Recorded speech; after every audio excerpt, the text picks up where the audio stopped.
Hello, fans. Welcome to another episode of High and Tight as we're here to name our second player of the week. I'm John Nolan, the Prep Baseball Virginia DC Northern Virginia Scouting Director. Joining me this evening is the Virginia DC Scouting Director, Jason Burton. And also joining us this week is our Week 2 Player of the Week, Julius Bonaris, 2025 shortstop out of Colgan.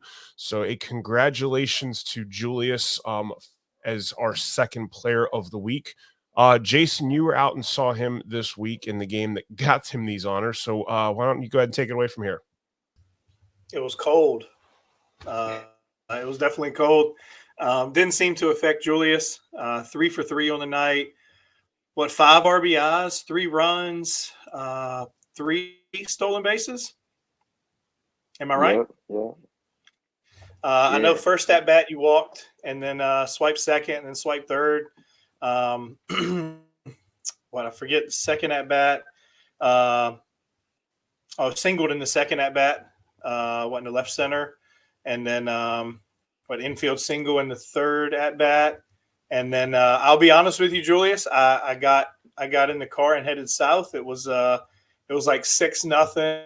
It was the sixth inning, top of the sixth, and then I look, and of course Julius hits a grand slam.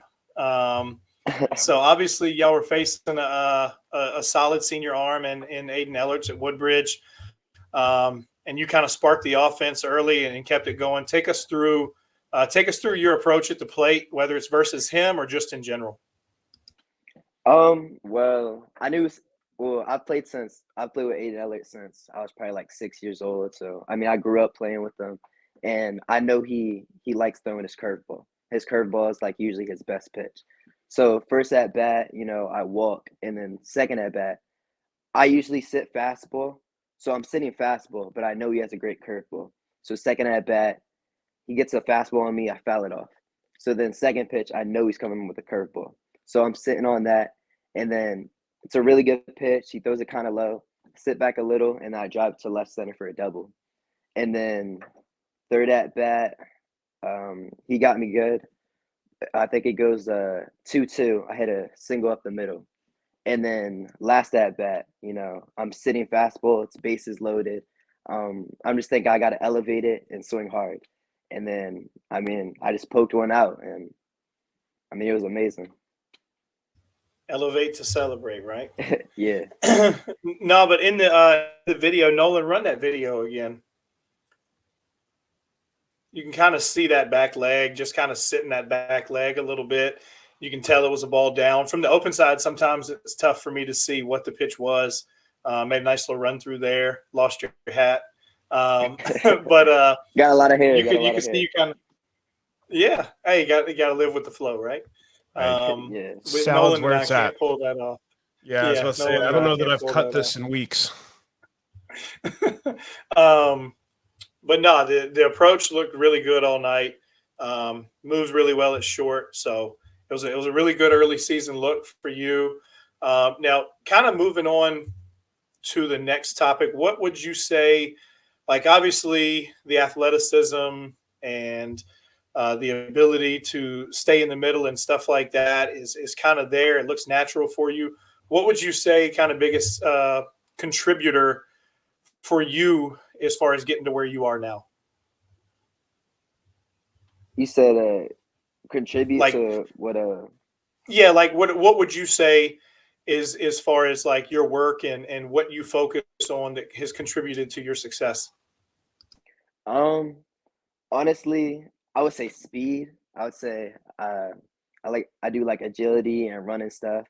So my speed is there, as well as how agile I am. And then for the hitting portion, I like to work on outside pitches because I know that's my weakness. And then working on the outside pitch, if I can go oppo, I know my hands are quick enough that you can't really burn me a fastball inside, So I love working on outside, like MVP and stuff.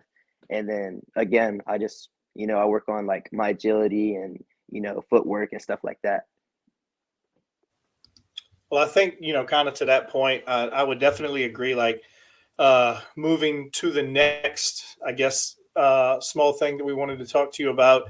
I think it was like first pitch at Future Games in game. It was like an inside fastball, and you could just really see how quick the hands were.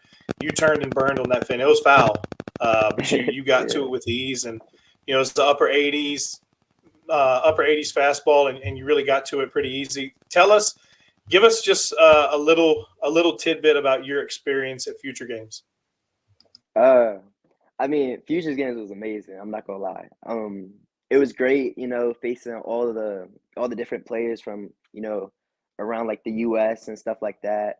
And honestly seeing like the great players, because, normally like, I mean, we face like players in like VA, like majority, or like around, or like North Carolina and stuff like that. So, seeing like players from Cali and Florida and stuff like that, I mean, it's just amazing. You can see like the arms at like 88, 90 and stuff like that. I mean, it's a different level of a competition for sure. So, I mean, it was amazing just to see like where I stand against the others, and I mean, it was a great experience. So, Now, last question. Obviously, you're staying close to home at George Mason. What kind of what ultimately led you to that decision, if you don't mind us asking? yeah. Honestly, my parents, they want to see me. They want to see, if not all, but most of my games. So they really wanted me to stay close to home, and the coaching staff. I mean, I really bonded with the coaching staff, and like I feel like they knew me as a player. So I mean, with the coaching staff, being able to make jokes and stuff, and like I feel like the environment they were trying to build at George Mason, it really suited me well. So that's why I ended up picking it. Absolutely. And coming off that Atlantic 10 championship last year, probably a good chance they'll be in the mix for that going forward, right? Burton, anything else that you wanted to add? No, not at all. Julius, I swear one of these times that we are out at a game and you hit a home run, we will get it on video. Burton said he was headed south. I know I missed your one in the state semifinals because it was all right-handers, and then you were up, and I was literally walking across when you hit it. That's what you get for hitting the first pitch, I guess. So I promise you we will get one of these home runs on video, I swear. So congratulations again on being our week 2 player of the week, and thanks for joining us this evening. Thank you for having me.